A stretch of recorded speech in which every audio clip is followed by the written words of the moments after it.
오늘 말씀의 제목은 믿지 아니하면 굳게 서지 못한다입니다. 믿지 아니하면 굳게 서지 못한다. 위기는 종종 그 사람의 실력을 드러내기도 합니다. 사람은 평안할 때보다 위기 때 모습이 드러납니다. 자기의 본 모습이죠. 사람은 평안할 때, 위기 때 아주 전혀 다른 모습을 보여줍니다. 돈이 넉넉할 때는 누구나 감사할 수 있습니다. 건강할 때는 누구나 믿음 좋다고 말할 수 있습니다. 그러나 삶이 흔들리고 미래가 불안해지면 그 사람의 진짜 모습, 도대체 무엇을 붙들고 살고 있는지가 다 드러납니다. 오늘 우리가 읽은 본문은 한 나라가 전체적으로 흔들리는 그런 모습입니다. 남유다 왕국이 거대한 정치적 위기 소용돌이 속에 빠졌습니다. 나라가 자칫 잘못하면 망할 수도 있는 상황입니다. 여기 두 사람이 대조적으로 등장하는데 한 사람은 두려움에 떨고 있는, 그래서 인간적인 방법을 본능적으로 찾은 왕 아하스입니다. 다른 한 사람은 하나님만 의지하라고 계속 외치고 있는 선지자 이사야입니다.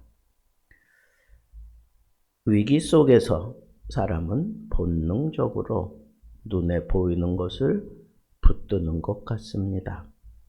당시 남유다는 심각한 국제 정치 속에 그렇게 존재하게 된 겁니다. 북이스라엘과 아람, 시리아죠. 아람이 연합해서 남유다를 공격하는 겁니다.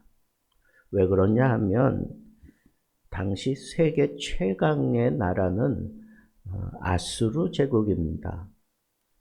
그러니까 주변의 작은 나라들이 살아남기 위해서 연합하는 거예요. 연합작전을 펴서 아수르를 이렇게 대항하고 있는 겁니다. 그래서 이 북이스라엘과 아람이 손을 잡고 남유다에게 얘기하는 거예요. 우리와 함께 하자. 그런데 아하스가 거절을 해요. 그 두 나라와 같이 연합하는 것보다는 아수르를 취하는 게 오히려 더 안전하다고 생각되었기 때문에 그렇습니다.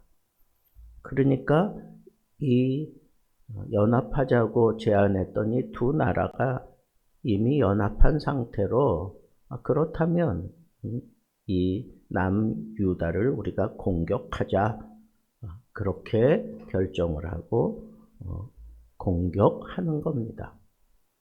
그때 그 상황을 성경은 이렇게 표현해요. 숲이 바람에 흔들린다. 여러분, 숲속에 들어가서 바람이 불 때마다 그냥 숲이 막 흔들리면서 내는 소리, 그냥 마음을 온통 어지럽게 만드는 겁니다. 두렵게 만드는 거예요. 그러니까 엄청난 공포에 빠져 있다라고 얘기하는 거예요. 그때 이 숲이 바람에 흔들리는 그때의 모습은 미래가 보이질 않아요. 계산이 안 되는 거예요. 두려움에 그냥 푹 빠져서 점점 심각해집니다. 그러면 본능적으로 사람은 눈에 보이는 힘을 찾게 되어 있습니다. 아하스도 마찬가지입니다. 그래서 아수르를 찾는 거예요. 눈에 보이는 힘이니까. 이게 문제라는 겁니다. 이게 믿음으로 선택한 게 아닙니다. 믿음으로 존재한다고 하는 남유다라면 아무리 최강의 나라 아수르보다 하나님을 먼저 찾아야 하는 겁니다. 그런데 눈에 보이기 때문에 이 남유다 왕 아하스는 아수르를 찾았던 겁니다. 여러분, 조금 생각을 달리하면 우리들도 본능적으로 그렇게 반응하며 살지 않습니까? 경제가 흔들릴 때 여러분 제일 먼저 떠올리는 게 뭐예요?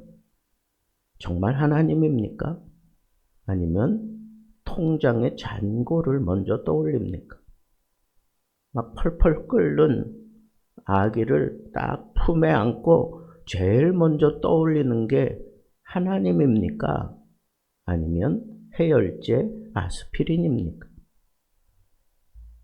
내 마음이 불안하면 과연 하나님보다 먼저 생각나는 것이 여러분들의 본능이에요.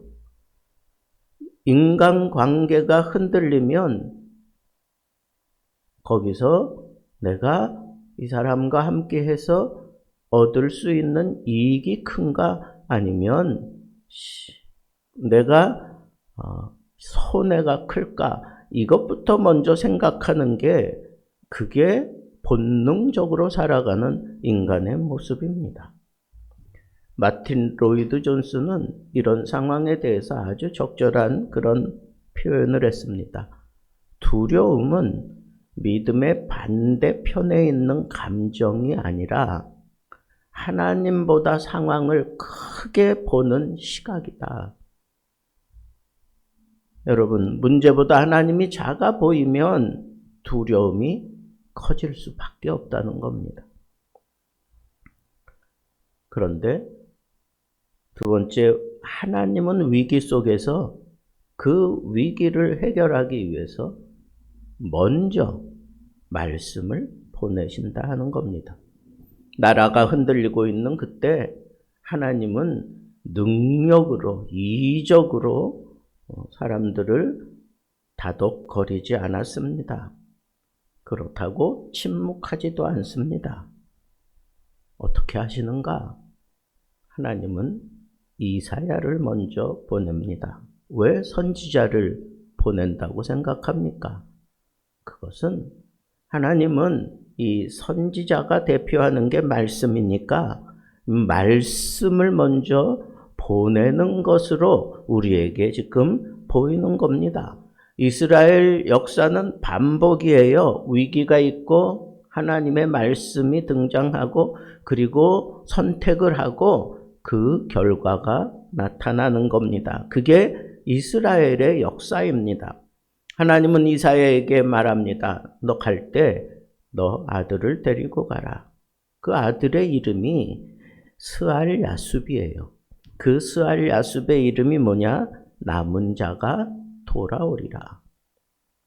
여러분, 하나님은 이렇게 상징적으로 그냥 선지자가 상징적으로 보여지는 그 모든 것들 속에 하나님의 메시지가 담겨져 있는 겁니다. 사람들이 가끔 힘들고 어려움 속에 푹 빠져 있다가 목사님을 만나고 아니면 목사님이 신방을 하거나 목사님이 찾아온 그래서 그 목사님과 자연스럽게 대화하다가 아주 섬광과 같은 빛을 보게 되는 것. 그러면서 이건 분명히 하나님의 뜻이다라고 그렇게 표현하는 이유가 뭡니까? 목사의 상징성이 말씀에 있기 때문입니다. 여러분, 하나님은 이렇게 눈에 보이는 시각적인 그런 응답도 하십니다. 그 아들 스알야숲, 남은 자가 돌아오리라. 하나님은 위기 속에서도 소망의 단서를 말씀도 하시고 눈으로도 보게 해 주신 겁니다. 하나님이 두 왕을 어떻게 표현합니까? 그는 부지깽이와 같다. 엄청난 표현이에요. 아하스 눈에는 그들이 괴물처럼 보였는데 하나님 눈에는 다 타버린 장작과 같다는 겁니다. 믿음은 하나님의 시선으로 현실을 보는 능력입니다. 이 믿음이 우리에게 필요하다는 거예요. 이 믿음이 너무 떨어져 있으니까 시각적인 그런 응답도 하신 것 아닙니까? 남은 자가 돌아오리라. 사람들은 믿음으로 보지 않을 때에는 모든 게 다 뒤집어질 것 같고 큰일 났다고 봅니다. 그런데 믿음의 눈으로 보면 이 일이 서지 못하며 이루어지지 못하리라. 인간의 모든 도모는 다 서지 못하고 이루어지지 못한다. 왜? 하나님이 막으시기 때문입니다. 여기 중요한 포인트가 있어요. 하나님이 단순하게 위로하지 아니하고 아주 상징적으로 말씀으로 그리고 볼 수 있는 그런 응답을 지금 하고 계신다고 하는 겁니다. 그러면서 아주 중요한 핵심 구절을 우리에게 남겨주는데 이게 바로 이사야 전체를 꿰뚫고 있는 핵심 구절입니다. 9절에 나와 있습니다. 너희가 믿지 아니하면 굳게 서지 못하리라. 너희가 믿지 아니하면 굳게 서지 못하리라. 여러분, 여기에 히브리어에 보면 믿는다라고 하는 단어는 타미누입니다. 타미누. 그런데 선다라고 하는 단어는 테아메누예요. 타미누, 테아메누. 이 언어적인 유희예요. 믿어야 산다. 믿어야 선다. 이걸 직역하면 신뢰하지 않으면 무너진다. 그런 뜻입니다. 설 수 없다는 겁니다. 여러분, 사람은 자기가 의존하는 수준만큼 안정되는 거예요. 믿음이 있는 사람들은 어떤 상황 속에서도 안정된 마음을 갖습니다. 그래서 그의 삶도 안정되기 마련입니다. 돈을 의지하면 흔들릴 때, 돈이 흔들릴 때 무너지는 거예요. 건강 의지하면 건강이 무너질 때 무너지는 거예요. 사람 의지하면 배신당할 때 무너지는 겁니다. 그러나 하나님을 의지하면 상황이 흔들려도 어떤 상황에서도 그는 무너지지 않습니다. 왜 그렇습니까? 하나님은 흔들리시는 분이 아니기 때문입니다. 그 하나님을 믿는 사람은, 그 믿음을 가지고 있는 사람은 굳게 선다는 것입니다. 그런데 유다왕 아하스는 본능적으로 실패를 선택합니다. 인간적 계산은 결국 더 큰 문제를 부르게 되어 있습니다. 아하스 눈에는 크게 보였어요. 이게 하나님의 말씀을, 하나님이 그렇게 소상하게 보여주는 메시지조차 무시해 버리고 말았다는 겁니다. 여러분, 본능적으로 움직이는 사람하고 믿음을 따라 움직이는 사람하고는 그 결과가 엄청나게 다를 수밖에 없습니다. 본능적으로 잠시 안전을 취하는 것 같습니다. 그러나 머지않은 장래 이 나에게 안정을 주었던 이 아수르 때문에 남유다가 아주 심각하게 짓밟히는 그런 위험의 존재로 다가오게 되는 겁니다. 인간적 해결은 종종 새로운 문제를 만들기도 합니다. 죄의 방식으로 위기를 해결하면 더 깊은 위기가 나를 찾아오게 되어 있습니다. 여러분, 우리는 어떤 선택을 하고 있습니까? 기도보다 계산을 택합니까? 말씀보다 인간적인 방법을 선택합니까? 신뢰보다 그냥 불안한 마음을 본능적으로 그냥 맡겨두고 따라가고 있습니까? 다 잘못됐습니다. 이 말씀 하나만 붙들면 됩니다. 믿지 못하면 무너진다는 거예요. 반대로 믿으면 선다는 겁니다. 고아원의 아버지로 불리는 조지 뮬러는 평생 수만 명의 고아를 돌보게 되는데 그는 그의 사역 가운데 아주 두드러진 지침이 하나 있습니다. 사람에게 필요를 알리지 않는다. 고아원 재정적으로 너무 열악하고 힘듭니다. 그때마다 도와주려고 하는 사람, 도움을 줄 수 있는 그 사람을 찾아가고 소식을 전하고 그 모든 것들이 잘못된 건 아니지만 바람직하지 못합니다. 재정이 부족해도 후원 요청 보내지 않습니다. 그게 뮬러의 고집스러운 선택입니다. 그의 마음속에는 이 고아원에 믿음의 원리를 분명히 세워야 한다라고 하는 그런 마음이 있었던 겁니다. 그래서 사람이 아니라 하나님께 먼저 구하자. 정말 고아원의 운영비가 거의 바닥났습니다. 함께 사역하고 있는 직원들은 동동거리며 이제 어떡합니까? 이제 당장 무너지게 돼 있습니다. 하지만 뮬러는 조용히 말했습니다. 우리가 누구의 사역을 하고 있습니까? 하나님께서 시작하셨다면 하나님께서 끝까지 책임지십니다. 그리고는 그는 조용히 골방에 들어가 엎드려 하나님 앞에 기도했습니다. 사람들은 그때 막 투덜거렸습니다.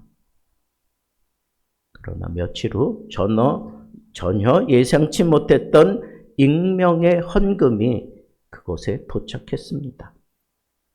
꼭 필요했던 금액과 거의 정확히 맞는 금액이었습니다. 조지 뮬러는 그가 사역하는 내내 거의 그런 일들이 반복되었습니다. 후일 뮬러는 자신의 일기에 이렇게 기록했습니다. 나는 하나님께서 얼마나 신실하신 분인지 보여주기 위해서 이 사역을 했다. 사랑하는 성도 여러분, 아하스는 위기 때 아수르를 붙들었습니다. 그러나 믿음의 사람은 위기 때 하나님을 붙드는 겁니다. 눈에 보이는 힘이 더 안전해 보일 수 있습니다. 그러나 진짜 안전은 하나님을 붙드는 데 있습니다. 말씀을 맺겠습니다. 우리는 지금도 흔들리는 세상에 살고 있습니다. 경제도 흔들리고 건강도 흔들리고 관계도 흔들리고 교회도 흔들릴 수 있습니다. 그러나 하나님의 말씀은 여전히 우리에게 힘이 되고 유효합니다. 믿지 아니하면 굳게 서지 못하리라. 믿지 아니하면 굳게 서지 못하리라. 깨닫지 못하는 것 같아서 아들까지 동원해서 남은 자가 돌아오리라. 그 아들의 이름을 생각하면서 섬광같이 파고드는 그 메시지조차 붙잡지 못한다면 그 사람은 믿음이 없는 사람 아니겠습니까? 무엇 위에 서 있느냐가 문제입니다. 모래 위에 서 있으면 무너집니다. 환경 위에 서 있으면 흔들립니다. 그러나 하나님의 약속 위에 서 있으면 견딥니다. 그리고 마침내 승리하게 되고 하나님의 힘을 힘입게 되는 겁니다. 오늘 하나님께서 우리에게 묻습니다. 너는 누구를 의지할 것인가? 위기 속에서 아수르를 찾을 것인가? 아니면 하나님을 붙들 것인가? 오늘 우리의 고백은 이 고백이어야 합니다. 믿지 아니하면 무너진다. 반대로 믿으면 당당하게 선다. 이 믿음을 가지고 세상 끝날까지 하나님을 멋지게 보여줄 수 있는 참 믿음의 사람들 되기를 우리 주님의 이름으로 축복합니다.